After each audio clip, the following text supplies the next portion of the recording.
unbeknownst to all of us, we've had an ambassador of sorts for Go, reaching out and telling more people about this game. Because there's someone here who has 500,000 views, and what they're doing is they're trying to explain the scene in Knives Out that contained Go to their viewers. Now, I have been alerted to this because I was told that this person gets a lot of stuff wrong. The person who told me this was a 7-Dan. So I confess I've been curious about this for a while now. So let's see what they get right and what they get wrong. I confess I'm a little bit scared. Indulge me. Rian Johnson's Agatha Christie fan. Okay, we all know what that is. I think we can skip past his intro of like all the stuff, right? I saw a Go thing here. Harlan dramatically ends his own life with one of his bazillion knives. Right. Which would make for the perfect crime, if not for the mysterious arrival of one Benoit Blanc. Now, okay, yeah, that's good. To have to avoid being found out by this. Yeah, I don't care about any of that, sorry. Okay, here we go. Part 1, the rules. We can skip to Part 1, the rules. Part 1, the rules. I'm not going to go super in-depth on the rules here because there are much smoother, much smoother. But I'm still going to try to provide a solid... But my audio's off now. Sorry. I swear to God, one thing, if it's one thing, it's another. Alright, Firefox, let's up the volume of there a little bit. There we go. Baseline. For our purposes, here's what you need to know. Go is played on a board with a grid of 19 by 19 intersecting lines. Okay, is it played by 19? Okay, so far that checks out. Yeah. So far, yeah, okay, this actually makes sense. 19 by 19. Mm-hmm. Some games can be played on smaller boards, including 13 by 13, True. Or even 9 by 9. True, and it can be played on 11 by 11 if you are on Fox, and there's a game not going up, but it shows it right now, and you're playing that like cool fast-paced game where you get the 3 hidden moves and you get to like stab people. That one's fun too. So it can also now be played on an 11 by 11. The smaller sizes often being played in one corner of the larger board. Each player takes one color of stones, black or white. Unless you have custom colors, in which case it could actually be anything. I mean, there are some pretty cool custom stones out there. But generally black or white. Or you can change, since we mostly play on servers, you could customize the stones there too. I mean, you could be playing with red and green or orange and black or whatever. You can get it all nice and festive. Black goes first, placing a tile on the board on one of the intersections, not inside the squares. White follows, and players take turns placing a single tile on nearly any of the available intersections. Okay, that's true. The intersections next to each stone are called liberties. Any stone that is surrounded on every one of its liberties by enemy stones gets captured and removed from the board. That's right. When multiple stones of the same color are connected, they form a string. To capture it's do we ever refer to it as a string? We kind of just refer to it as a group. I don't think I've ever heard anyone call it a string. I mean, strings are spicier, I suppose. Sure, a chain maybe, but string, nah. I think maybe he's making some stuff up here. Capture a string, all of the pieces in the string must be surrounded by enemy stones. So to capture these 3 white stones, black would need to put stones on these 8 intersections to capture them. Also true. Also, really good, I'm guessing, use of After Effects. I admit, I wish I didn't stream as much as I do, so I could get into using some After Effects stuff for my videos, but it takes a lot to animate, and I don't have like 500,000 views on my videos to just like pay someone to do it for me. But good use of video effects. Stones can be placed nearly everywhere, though there's one prominent exception, the Co rule. Wait, we're not even going to talk about eyes and we're going into the Co rule? Wait, but no, eyes are like so much more important right now, buddy. Okay, so we've got liberties and we've got strings and we've got a Co.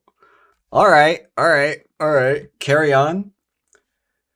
I guess we don't. You don't need to know how a group is always alive. It's fine. It's fine. Don't worry This about rule it. states that a player can never make a move that would repeat a previous position of stones on the board. This is done in order to prevent loops. To demonstrate, let's look at the board in this position. Here, there are 4 black stones and 3 white stones. White can place a stone in the middle of these 4 black stones. Normally, this move would be illegal because it would immediately be captured. But since it also captures one of the 4 black stones, that capture is processed first, making the move legal. Now,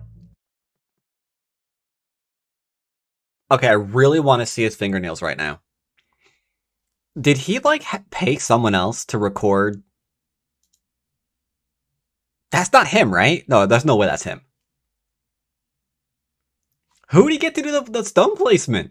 Also captures one of the 4 black stones. That capture Who did he get to do the stone placement? Making the move legal. Now, in theory, black could then capture the white stone right back, right? Well, the code rule says no. Since placing a black stone here and recapturing this white stone, you can't do that. Turn the board to an identical position as it was previously. Yeah, the move it's true. Is not allowed because otherwise they just repeat the same pattern in circles forever. All that said, capturing individual stones isn't the primary goal of the game. I don't know about that. I don't know about that. Okay, that sounds like a you opinion right now. Yeah, that really sounds like a you opinion. Cause, I mean, just for me, I'm pretty okay with the whole capturing my opponent's stones part of it. Just that my opponent wasn't into that, so he lost. But, like, I was kind of down with the whole killing them thing, and that worked out pretty well for me. Just throwing that out there. But, you know, you do you. You can play however you want. Instead, the goal is to surround as much enemy territory as possible, laying or kill them. Space on the board that effectively can never be claimed by your opponent because no matter how much they... Okay, now I'm triggered. You could actually put a stone here and get 2 more points, and so can the other person. But okay. Within that space, it will always be surrounded by your own stones. At the end of the game, each player will receive points for every stone they have on the board, plus every empty intersection that is surrounded solely by their stones. I think that kind of depends on the rule set. So now we're also okay. We're learning a lot. We're learning a lot in this game. So we're learning about liberties, the co-rule, strings, and Chinese counting, I think. I think we're learning about Chinese counting. That is Chinese counting, right? You count the stones and then you fill in the others. It's a loose explanation of Chinese counting, but you're probably not going to use that when you're playing in person. Or, all right, carry on. This is actually the most fascinating aspect of this game to me because it's a bit more, I don't know, abstract than you might expect from most typical board games, at least throughout much of the game. Like, by the end, sure, you'll be able to see precisely, objectively, which intersections each player controls, but until then, it's more about feeling out what their angle is. So, for example, let's assume a game ended in this state. White would control these spaces. Oh, no, they wouldn't! Oh my god! No, they would not. No. Sorry, the game can't end right now because because you didn't talk about eyes. The first person to play in either this stone or this one is killing the other person. Oh my god. Yeah, this is death. I'm sorry, buddy, but one of these groups is dead. Whoever's turn it is. If white gets to play, they can play here and kill all these black stones. And if it's black's turn to play, he can play on this one and kill these 3 stones and guarantee themselves life. All right. But hey, you don't have to worry about that when you don't talk about eyes as part of the rules, right? You don't got to talk about that. So technically, yes. In the rules stated by him, this is the final board position because eyes don't exist. No, he's actually right. No, I'm overthinking it. In the rules stated by him, this is actually true. It's just that's not Go. Because you forgot a very, very important part of it. If white didn't play B8 in Biseki, this one, yeah. If I don't know if this is B8 or not, but yeah, if this wasn't played in Biseki, yeah. But we don't have any idea what the order of moves were to arrive at this position, so it could be anyone. Who knows? Okay. Carry on. Controls these. Carry the player on. controls territory if the only stones connected to the territory are that player's color. You can think of it a bit like trying to build a fence around your yard to keep your dog in. If there's a gap, it's not really I like fences. Fence, I like the fence analogy. So the whole fence must be completed. However, I like the as fence you might analogy. have guessed, you can't really know where those enclosed territories are going to be early on. So in the early game, who controls certain parts of the board is more based on implication. Consider this early stage. Okay, sure. Black and white each have one space on the board on opposite sides. Obviously, these two pieces aren't surrounding anything. There's empty space all around them. However, we might say that they control, or at least they are attempting to control. One of my favorite parts is like how confident he is about how... and being like so wrong at the same time. It's like, well, obviously you can't do here, and obviously the board state can end this way, and nothing I'm saying is... Anyway, that's cool. See, that's why a lot of what you're saying is how you say it, not if it's true. Control the left and right sides of the board, because although they don't yet surround any territory, they clearly have a small advantage for their respective sides. Confidence is key. I know that's a lot of information, and that's a huge oversimplification, and there's a lot of nuance to high-level play. Nuance that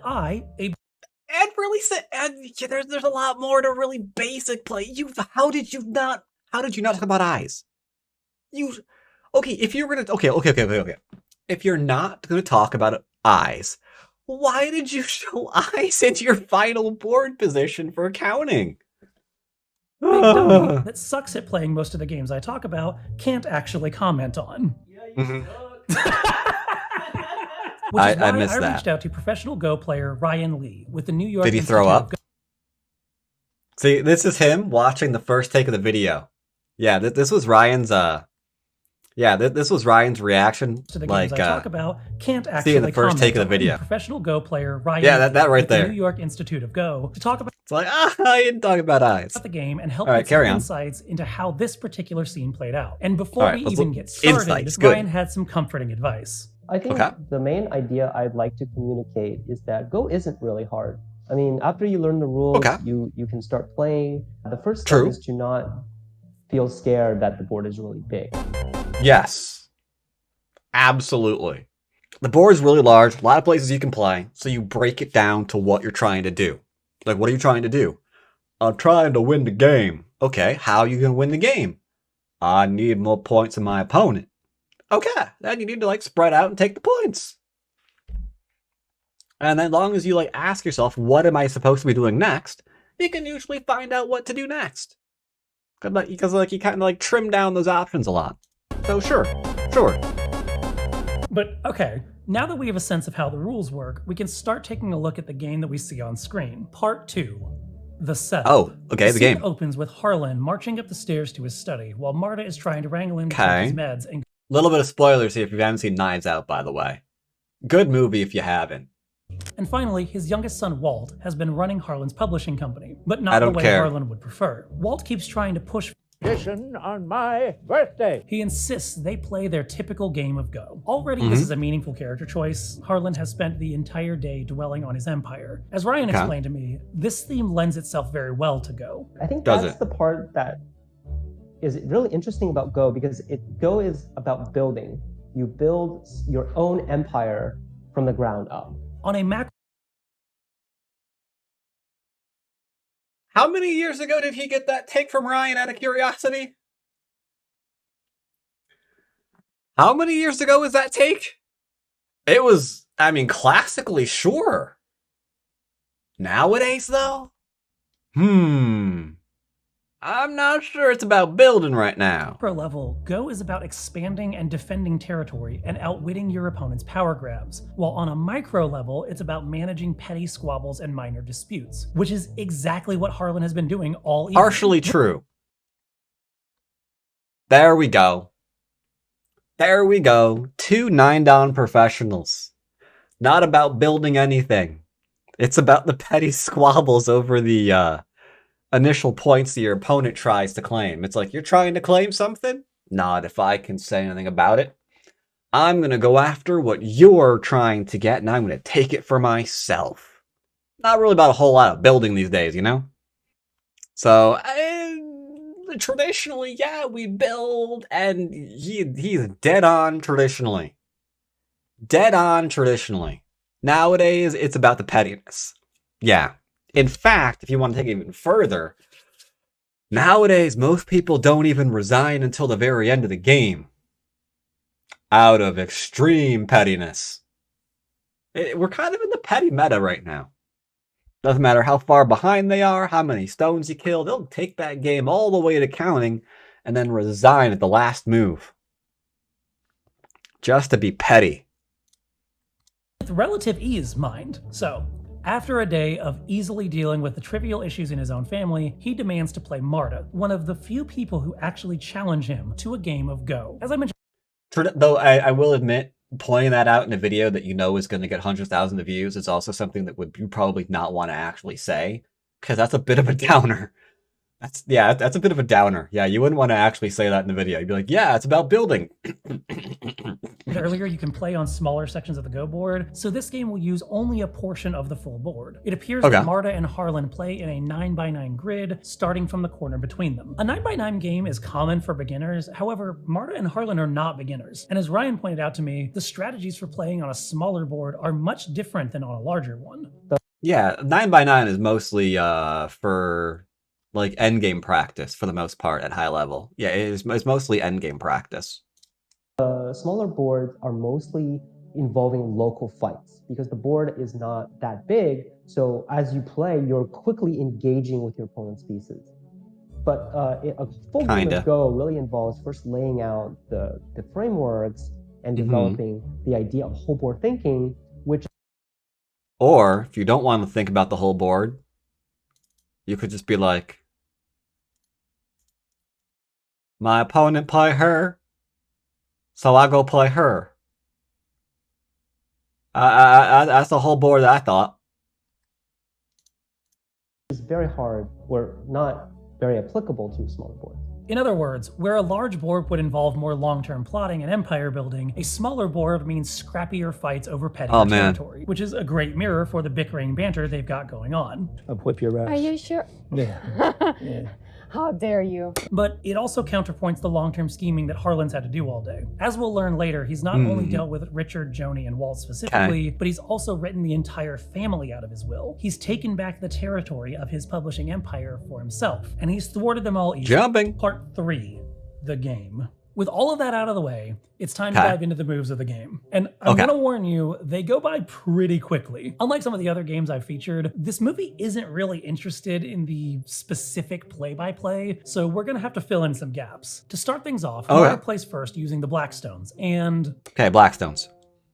We have absolutely no idea what line that was on, do we? Yeah, we have absolutely no idea what line that was on. So, right away, minor nitpick. Traditionally, Go players hold stones... Oh, shut up. First stone on d5. Harlan promptly follows up with f5. These two moves set up diametrically opposed sides of the board. Now they just have to defend it. So naturally, Marta's next move is to jump directly behind enemy lines. Now, this is interesting for two reasons. One, because it creates a pleasing kind of symmetry. Whether or not it's strategically wise, it's kind of nice to look at, which is meaningful for reasons we'll touch on later. The second reason this move is interesting is because it's a terrible move. Well, maybe. See, since pieces and strings need to be surrounded on all of their liberties to be captured, and spaces on the edge of the board have fewer liberties, this makes defending territory on the edge of the board harder. For example, if Marta plays an additional Blackstone here on J5, this string will have only 5 liberties. But if Harlan plays a stone on G5, that string will have 6 liberties. When you're playing on the edge, you're actually, it's much easier to get surrounded. And when we begin, a very common strategy is to avoid playing under the third line. But black is playing there. So it looks like white has the advantage right now. That said, this is a shorter game, played on a smaller board, so like it's a good move in 9x9. Ooh, do we have a 9x9 expert here? Is second line actually good somehow in 9x9? I don't play any 9x9. With that layout first? Ah. Okay. Expect scrappier fights. And that's exactly what this is. Marta is essentially getting... Yeah, I'd probably lose against anyone that actually knows how to play 9x9, because, yeah, I don't remember the last time I actually played a 9x9. I'd be like, I remember as a cube player, I played 9x9 by playing center move. And then that's what I did. Right up in Harlan's face, something she's already been doing in dialogue so far. Harlan's next move is to go after this possible mistake, playing a white stone on g5. This pushes back against Marta's initial volley into his side of the board. With this move... On a 9x9, hitting that directly. I'm not sure I like that move. It seems too heavy. Like, I don't play 9x9s, but like, I can see ways to just sacrifice this little stone immediately that White's trying to go for, just to start grabbing the rest. Like, even a small knight here, played here, see if you can get a sacrifice on the Hane, go back and connect up, gives you most of the top of the board. Yeah, I'm not sure if I like this move. Does someone really need to make a video this long and involve just to say they don't know how to play Go? I mean, hey.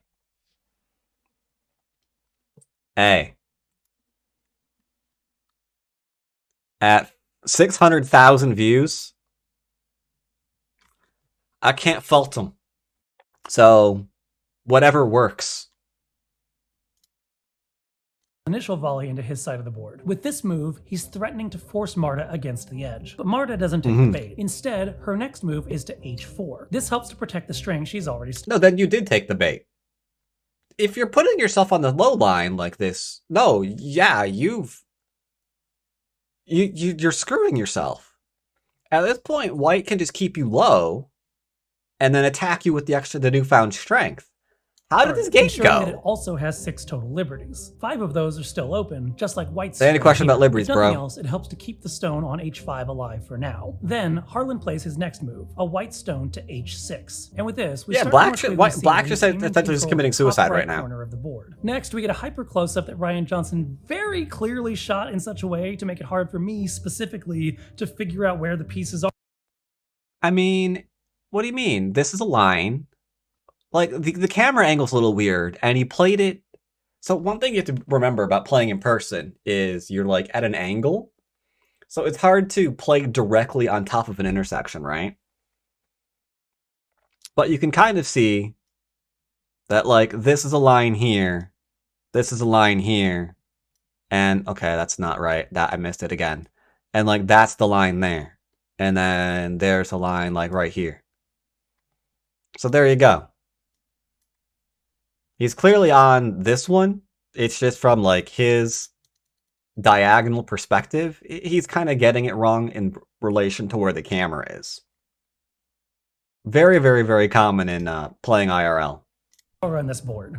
But I will ascertain the truth of the matter, Ryan. From later context, we can see that here, Marta is placing a stone on g3. She's trying to stake out territory on the lower right side of the board, possibly which is even really, really bad, because White's just going to play here now and just, like, condemn you there, thus surrounding the... Yeah, this game is essentially going to be over very, very shortly, because this is just very, very slow thinking. Ultimately encircling the territory that Harlan is now trying to claim. It's worth pointing out that the... Wait, I'm sorry, excuse me? Hold. Wait, what? To stake out territory on the lower right side of the board, possibly even ultimately encircling the territory that Harlan is now trying to claim.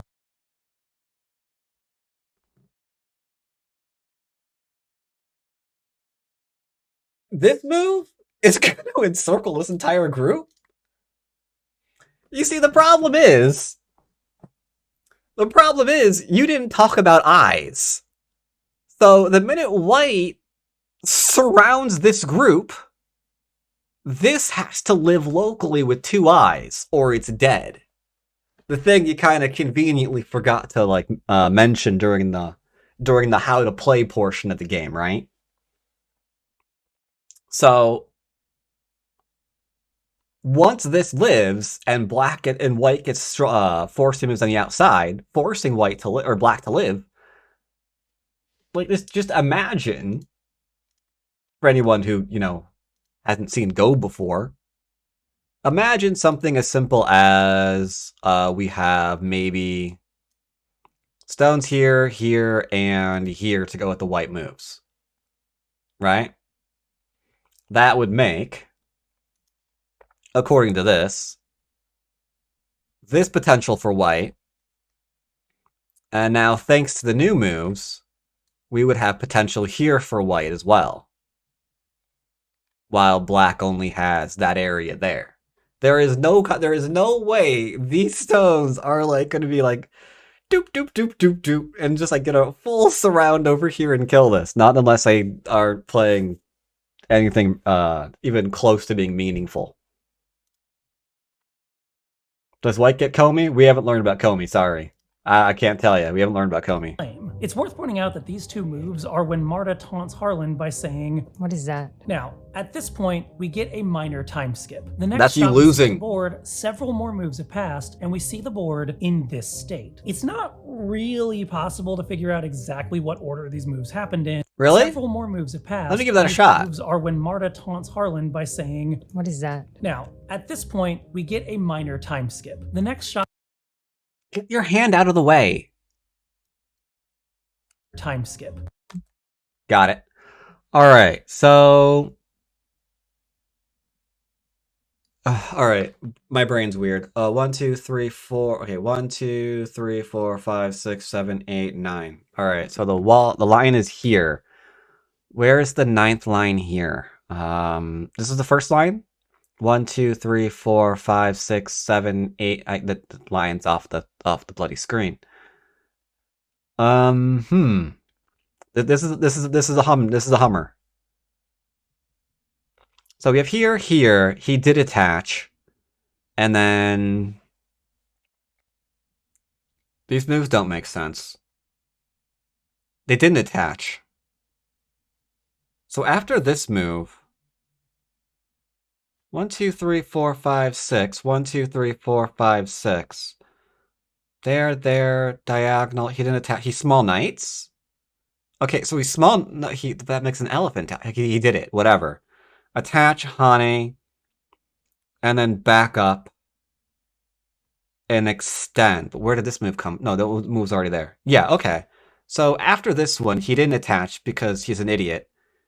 He small knighted and made a really terrible shape with the elephant eye instead, which means at that point, I guess black attached underneath to this stone because black's also an idiot. And then white Hanes and then black fell back because, again, idiot. Black fell back, white falls back, and then after this move, black diagonals, which apparently white attached to immediately. So we can figure out how these moves got here. They just don't make any sense. They just don't make any sense. Confirm no 9 downs involved in creation of this scene. Yeah. It doesn't make any sense. Yeah, they were drinking a little bit. I think they were drinking a bit. It's black's turn right now? Wait, what? The next shot we see of the board. Okay, then black and then white pass. Yeah, white is like an old guy. He's like super confident. So he's like, you know what? I think I've already won. You can go again. I don't even care. Several more moves have passed, and we see the board in this state. It's not really possible to figure out exactly what order these moves happened in. Because I don't think it's possible to actually have this board state without some creative licensing. But based on the position of the pieces we've seen so far, and the new ones from this shot, we can conclude that this is the layout up to this point. And at this point, the board is actually favoring Harlan. Marta. Oh, yeah. Yeah, wait, hold on. Up until this next move, it will be. Unfortunately, all of these these white stones are going to die based on what I'm seeing on this board right now. So I think black gets this move in, right? And then white has to live in the corner, so we can anticipate the following off of this position. Something like if white's playing here next, or sorry, black's playing here next, and white's somehow going to try to live here. Let's say it happens. I don't know. It shouldn't. So their fallback. I don't know. Maybe you drop down instead of Hane. And then white has to push, and we get to Hane there as well. This gets to live magically.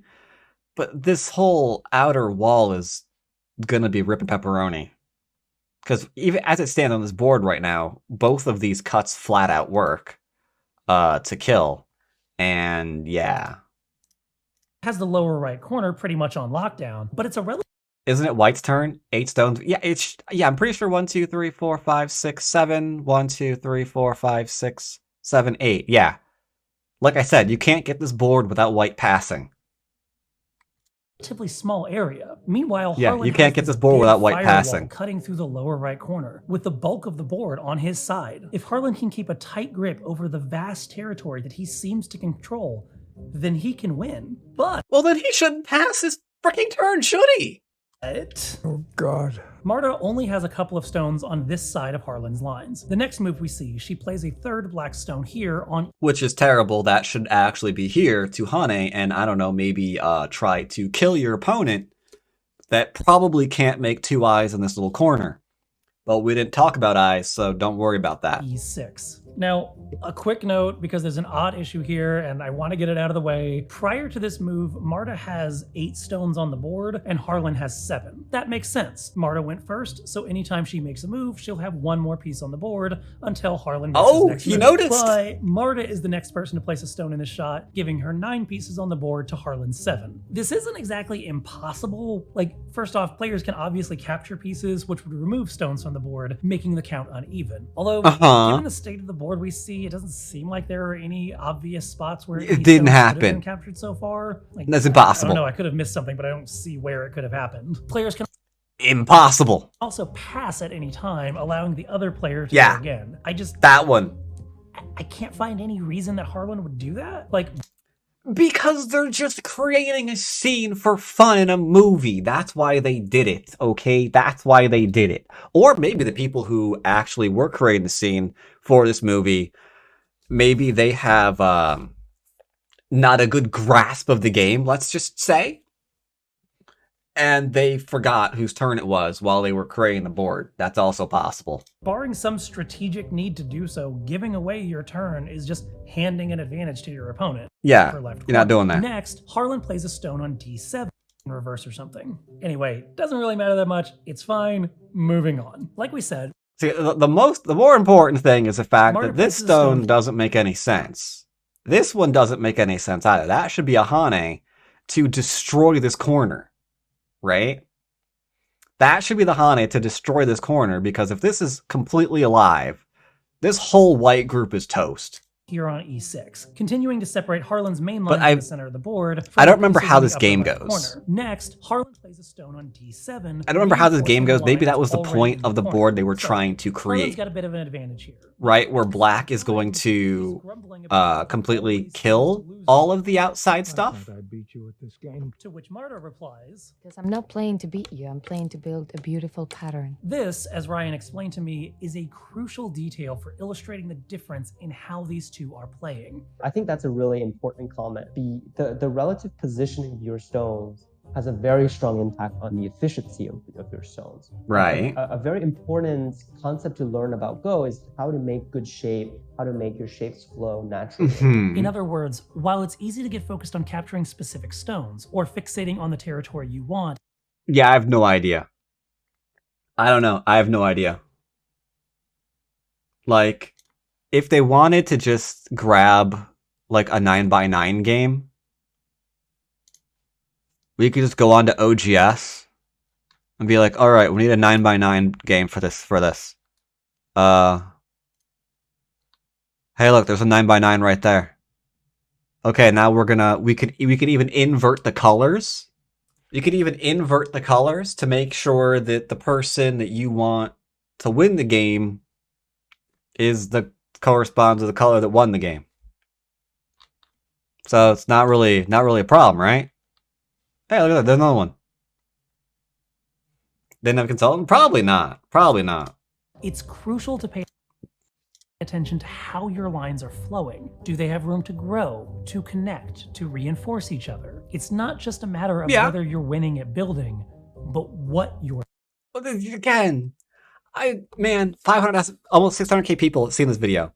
I love that they think that Go is a game of building right now and not stabbing the other person in the back as hard as you can, as fast as you can. That is adorable. That is adorable.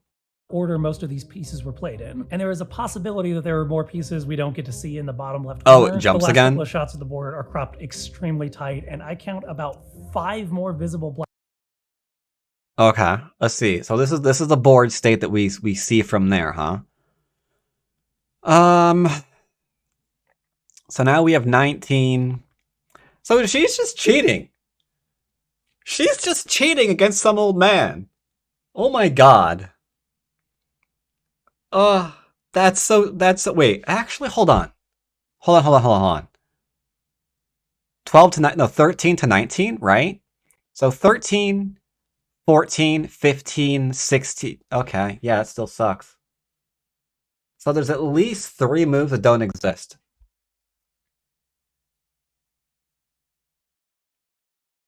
That's fine. Yeah, she's really good at sleight of hand. And when the old guy's like out looking for some other thing, she's like swapping pieces around and getting new moves on the board, which is impressive to do on a 9x9 and not notice your opponent cheating. I also can't come up with a good explanation for the difference this Cheating. time. There are a few places where theoretically a white stone or two could have been captured within this cluster. Like maybe there used to be a white stone on B6 or A7, but they got captured whenever these stones were added. It's hard to say. The point is, we're dealing with information gleaned from exactly 6 shots in 20 seconds of film. That's essentially as far as this video needs to go. Because, like, yeah, we can't really figure out what the rest of this board is and how they do it. It was just kind of created randomly for the purpose of the movie. That's not really how Go is played, but it was interesting to look at if you know what the game is, because you kind of notice how this doesn't make any sense whatsoever. Because it's a movie. It's not supposed to make sense. See, there's the overarching message. That this game, see, they're really going like 5-head over here, all right? It is really, really 5-head over here. They're trying to tell you this is just a movie. It's not supposed to make, it doesn't have to make sense. It's fantasy. So much like the moves on the board that don't make sense, the movie doesn't either have to. You just enjoy it. You just enjoy it. Do we have to watch the rest of this? Yeffington says, please no. It gets really funny in a minute. Okay, I'll watch another minute. We work with what we've got, but what we can see of how the game's progressed shows Marta's approach paying off. The last we saw, she had these 3 black stones. Oh yeah, it's really paying off. When you cheat and put more stones on the board than your opponents, it's actually quite, that's pretty efficient. You can kill all sorts of things. Small v. Now that v has expanded from D6 in the center all the way up to A8 in the upper left and G8 on the upper right. It's worth noting, by the way, that diagonal pieces aren't considered connected strings, and they're somewhat vulnerable since there's that word again. Stones along that line are still easy to surround on just 4 sides. But building out barriers this way also allowed Marta to drive a wedge between Harlan's stones. I love how he's taken this so seriously. When he's already established this position isn't something that you could actually play. It's like, oh yeah, her stones are really, really efficient. It's amazing how she managed to do this when you just start adding multiple moves on your opponent's turn. Yeah, it's amazing. If you can like play 2 stones to your opponent's 1, you can do a lot of stuff, let me tell you. This has effectively split Harlan's territory. The cluster of white stones in the upper left is cut off from the bulk of the stones on the lower right. As it is, it only those has are dead. 3 liberties left and can't connect to... I'm sorry, can you repeat that to me? It only has 3 liberties left and See, this is a person, this is the kind. So the thing is, this is the kind of person that you could get away with this as black. The person who counts this and this and says it's 3, because you could keep putting stones on the board against. It was like, no, it's okay. There's only 2 stones there. But it looks like 3. No. There's only 2. Don't worry about it. It's fine. Oh, man. Yeah, that's not a liberty, brother. Sorry, that ain't a liberty. Can't connect to most of the other white stones on the board. This wouldn't be that much of an issue. The amount of space that Marta controls in the upper left isn't that huge, but Marta... What do you mean not that huge? White has no points. And it's probably dead everywhere. That ain't that big. It's just 1, 2, 3, 4, 5, 6, 7, 8, 9, 10, 11, 12, 13, 14, 15, 16, 17, 18, 19. Yeah, it's only about 20 points. Let's see.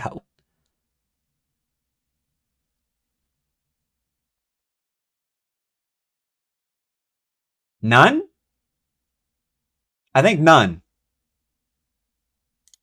Yeah, I think white has none. Has a strong set of strings controlling the lower right section of the board. This is a direct result of Marta's earlier aggressive moves, going directly into Harlan's territory. By building out some small strings here, she's made it more difficult for Harlan to claim this half of the board either. His attention is split. At this point, Harlan knows that he's done for. He says, "It's basically over." And then we see the final 2 moves. First, Harlan plays on G6. This is a pretty good move as it strengthens his largest string here. He might not get much for that, but it's better than nothing. It isn't. And then Marta does something that utterly it doesn't strengthen anything. He couldn't cut. It was self-Atari. That's the reason I decided to make this video. She placed a stone here in F8.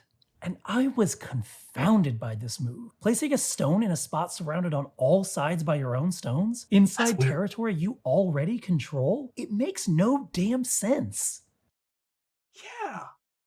That's weird. Let's look at that again. Let me get this straight. So, white...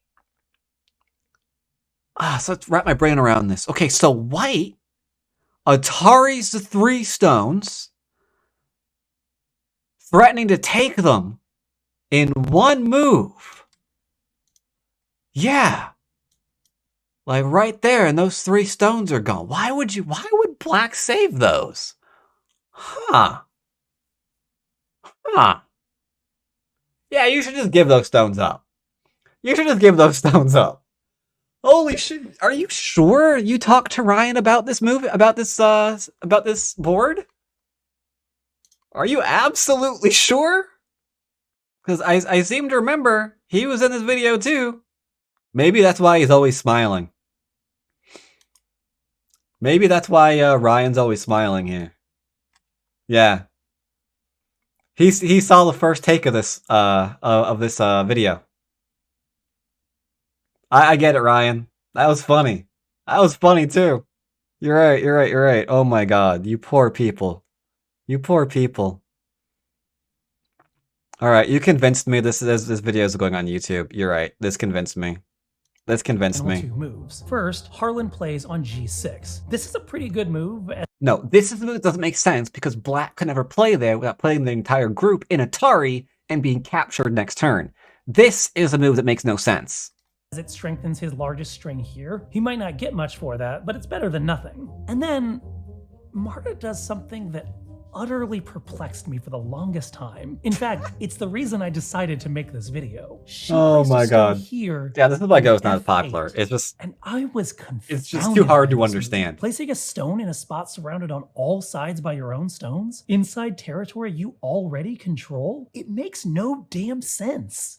Yeah, it's weird. Compels me though. And that's when it occurred. They never actually said they're playing Go at all. Harlan tells Marta. Well, did the fact that black has clearly more stones on the board than white give that one away? Like, obviously they're not playing Go. You counted the stones out. Black seems to just get to play more moves. We are not breaking tradition on my birthday. But he never actually says what that tradition is. Furthermore, both Ransom and Harlan are perplexed at Marta's ability to win their games. But only Ransom ever calls it Go. I always thought I was the only one that could beat him at Go. But when Harlan expresses disbelief, he merely says, "Why can't I beat you at this game?" Even during the recap of the events, they only ever refer to... So because the writers had no idea what they were doing, this guy is deciding that they are playing something else completely different. And he's not just being like, yeah, I think maybe the writers just had no idea what they were doing when they were recreating a game. The Go board. He explained. In fact, actually, here's another one. How many takes did that scene take in the movie? Like, if they didn't do all that in one shot, they might have just forgotten whose turn it was next. Like, there's so many other explanations for this. That they had just knocked over the Go board. They just knocked over the Go boards. But Go is not the only game played on a Go board. There's Pente, a game where sets of 2 enemy stones can be captured by flanking them on either side. But no. In this game, we repeatedly see both players leave pairs of stones uncaptured. Wow. There's Alea Evangeli, a TOEFL-style game. But this guy went all out on the fact that they just didn't know what they were doing.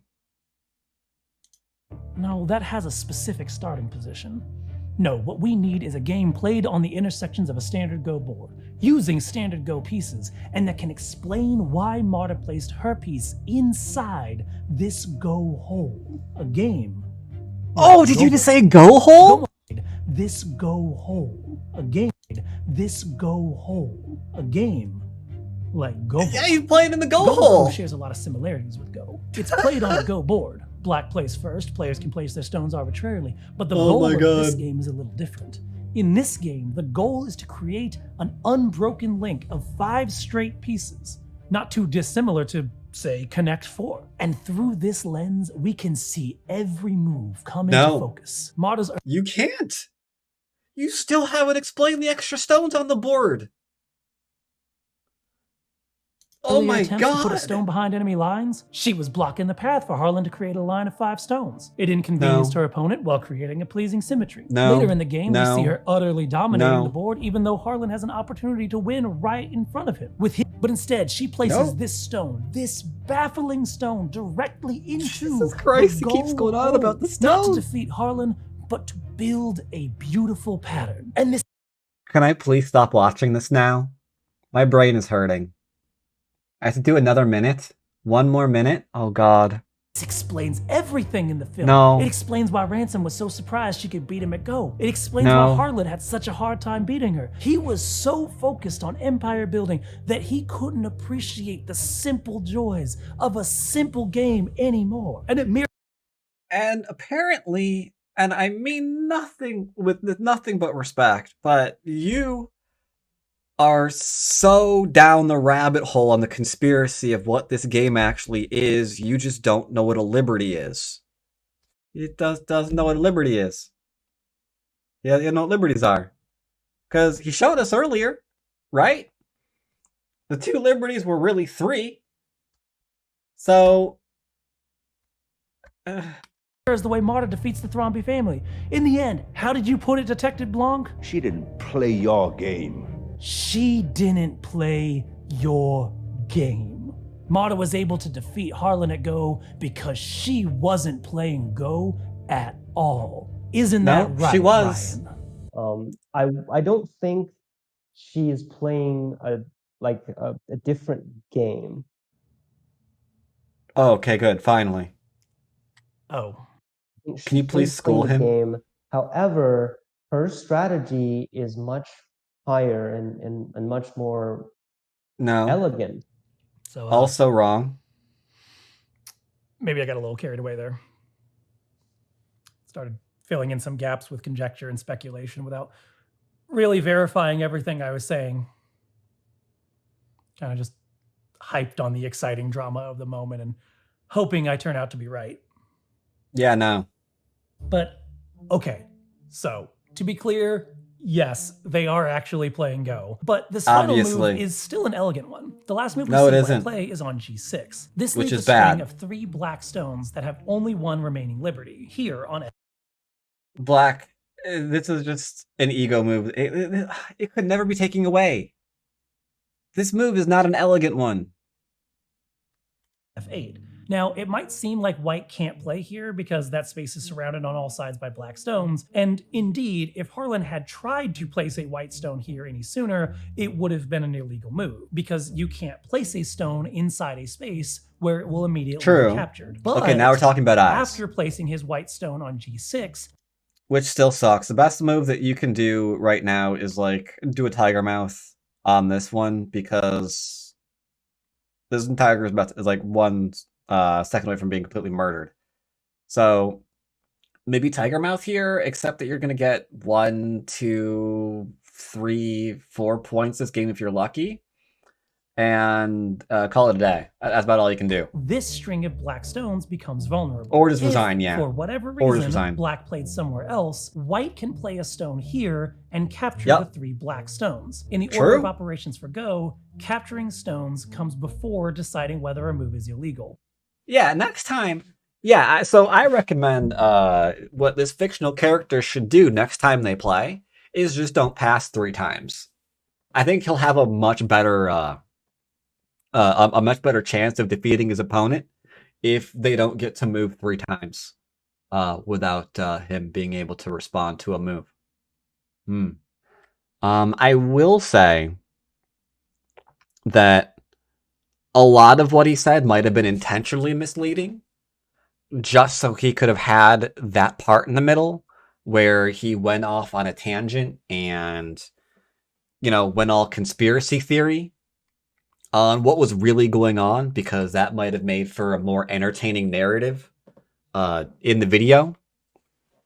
So that could also be why he didn't talk about eyes in the beginning, specifically because he knew he was going to go off on the wrong thing in the middle to talk about it at the end. So this was obviously a script that was written up.